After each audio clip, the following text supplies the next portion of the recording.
那其实如果你现在上 Instagram 打就是 Huruf 哦，就是应该都会看到就是 Huruf Type Collective 这个组织非常特别，因为他们会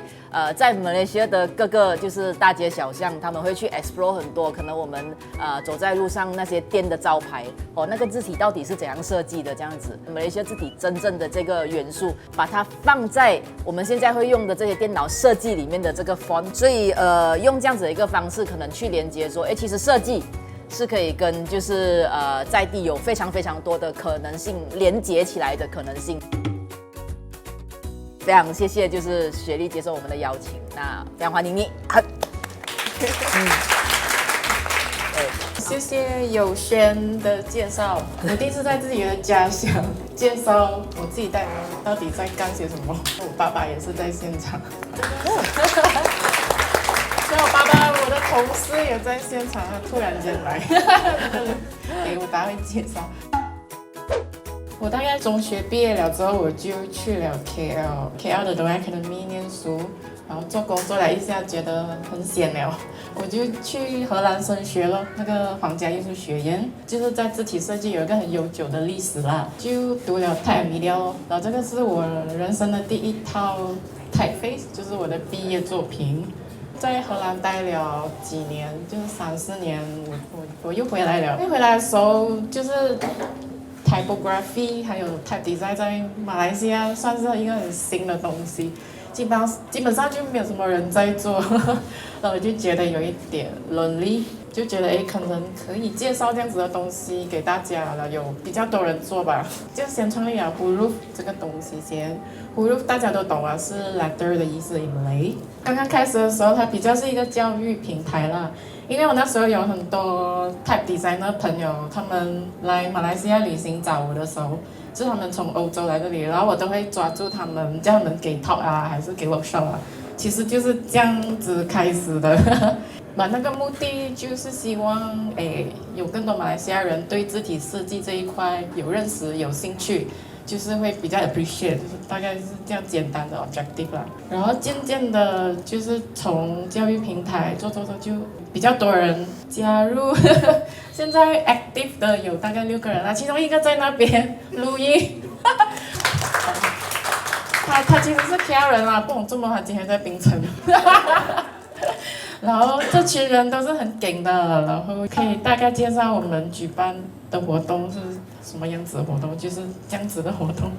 就各种类型的。我们也学一些不同的媒介，比如这个是 graffiti， 可以在墙壁上涂鸦自己的 calligraphy， 还有字体这样子。OK， 然后今年年头我们就被一个字体协会邀请，他叫我们做一个 video 去介绍马来西亚的字景。然后我们就请贵拉拉来拍我们咯，我们就去街上这样指指点点这样子，把是 focus 在库拉隆坡啦，我想 share 给大家看。OK， 希望你们 enjoy。我快要讲一下这个我自己本身蛮喜欢的这个 project， 叫 Godong Royong Huruf。因为 pandemic 的时候，突然间民间有很多 initiative 的 project， 这样我们就问自己咯，就身为 designer， 我们可以做些什么去帮助这个社会嘞，这样我们就揪一群 designer，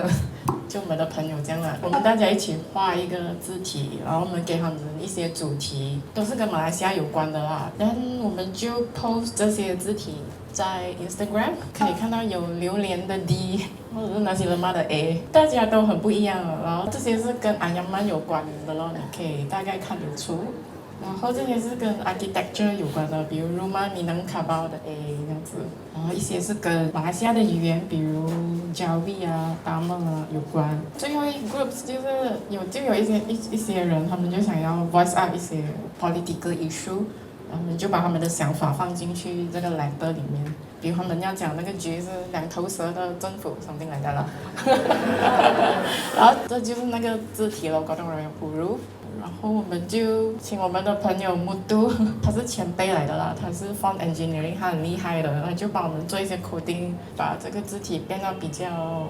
有趣一点。然后这个字体其实是免费的，因为我们想要把它变成一个 open source。就是大家可以免费 download， 然后拿来用，你可以拿来印 T 恤啊，还是你做设计啊，想要放在封面上啊，就是这样子用都可以了。然后我们还印了一些 merchandise， 因为我们想要筹款，然后把那些钱就捐给那时候 pandemic 需要的一些组织啦。在 KL Art Book Fair 的时候筹到一些小钱，然后就捐出去了。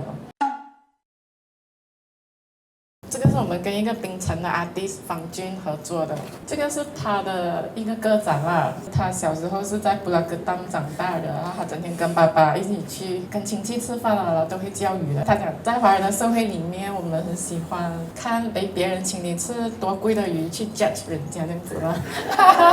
这个是他的展览所探讨的一些课题。他想要我们用我们自己比较南洋、比较马来西亚的风味去做我们属于我们自己的南洋字，然后要跟鱼有关的。这样我就跟我的同事大家一起explore 咯。然后我的那个同事卢毅宏，他就有一个很 brilliant 的 idea， 他就讲鱼啊，不如我们就用鱼来写字咯。然后他就去巴萨买鱼，因为他从小在巴萨长大的，所以他就有这样子的 idea， 他就去巴萨买鱼，可是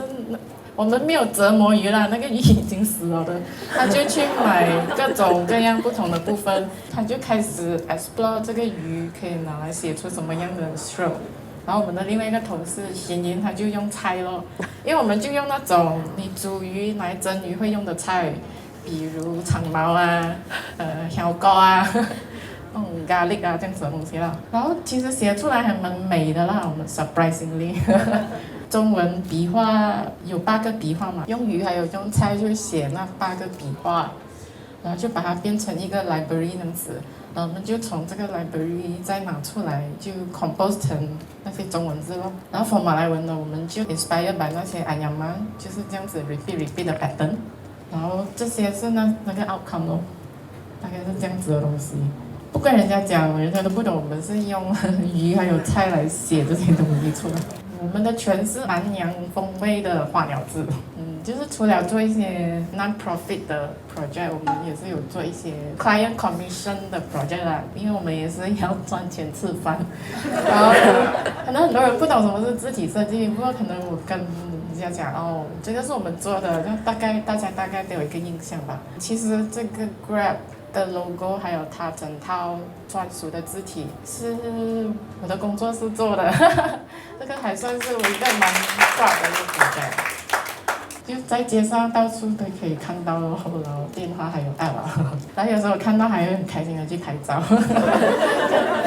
我自己本身最喜欢做的还是自己 initiative 的 typeface 啊，因为可以去探讨属于马来西亚的字是什么样子的嘞，因为就是没有很多人在做啊，所以就会问自己这样子的问题。其中一个自己自发的字体，我想介绍的是叫咯呆咯呆，咯呆咯呆是电的意思嘛，大家都懂。很久以前就很喜欢拍这些照片，然后就收集了很多，也开始在那边看，为什么我们马来西亚的字体全部都是瘦的？因为我们马来西亚是一个多元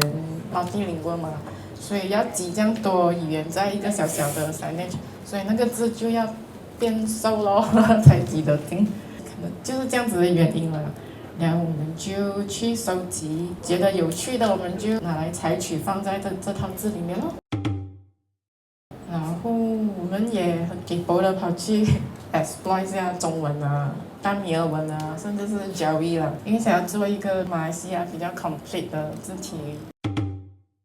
以前年轻的时候，有时候会整天去 protest 一下啦。然后当然可以用自己喜欢的东西，比如 typography 去 protest， 这样就更好了。然后我刚好有一个机会，就是在 Istanbul 的一个 Art Institute 叫 SORT， 每一年会请不一样的 type designer 去重新诠释这个4个 letters SALT， 每一年会有不一样的 designer 去诠释不一样的 SALT 啦。他就邀请我去那边参观咯。参观了，然后刚好那个时候他们那个 Occupy Gezi 那个事件在那边是蛮 hot 的啦，然后我就对这个有兴趣，因为我觉得身同感受，因为我也是参加过几次 birthday， 我就觉得好像有那种 similarity 啦，政府还是警察这样子欺压人民啊？难道我们没有权利去说我们想要说的事情吗？我就有了第一个 proposal， 因为我就看到那个伊斯坦布尔，它整个城市都是被很多水包围着的。我就想要 OK 啦，就做一个以柔制刚的 idea， 就开始 explore 这样子用以柔制刚去做这4个 letters， 就做了一个会这样子飘，好像在海上飘这样子的 letters， 浮来浮去的。然后做了，我又很给博的跑去做另外一个 option， 因为我在那边看到他们很多楼梯有很多颜色，就是他们用这样子的方法去思维吧。然后我想把这样子的东西放进去字体，看看会有什么事情发生。我就做了一个好像楼梯机这样的 SALT， 然后再放颜色上去。我send给他们的时候，我就send 2个 proposal 啦，然后他们2个都很喜欢，也不懂怎样选。结果他们就叫他们 followers 去 vote 哦，你们喜欢 A 还是 B？ 就整个东西就好像在选举这样子。然后结果全部人就选了那个有颜色的啦，所以这个是胜出的那个 option。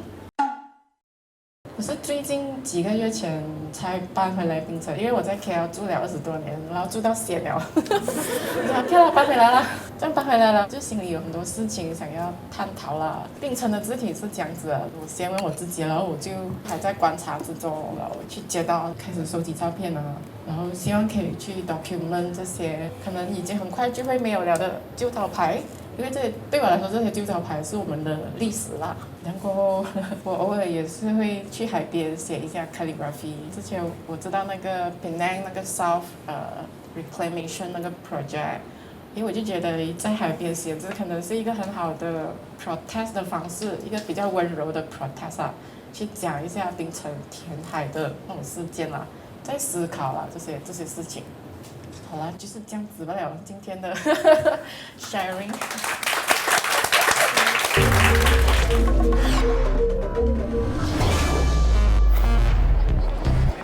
他刚讲了一件事情，我觉得非常感动。他讲的是，这样我们设计师到底可以做什么？就是设计可以怎么样参与这个社会？你刚刚也一直不断在提到一个字，就是 identity。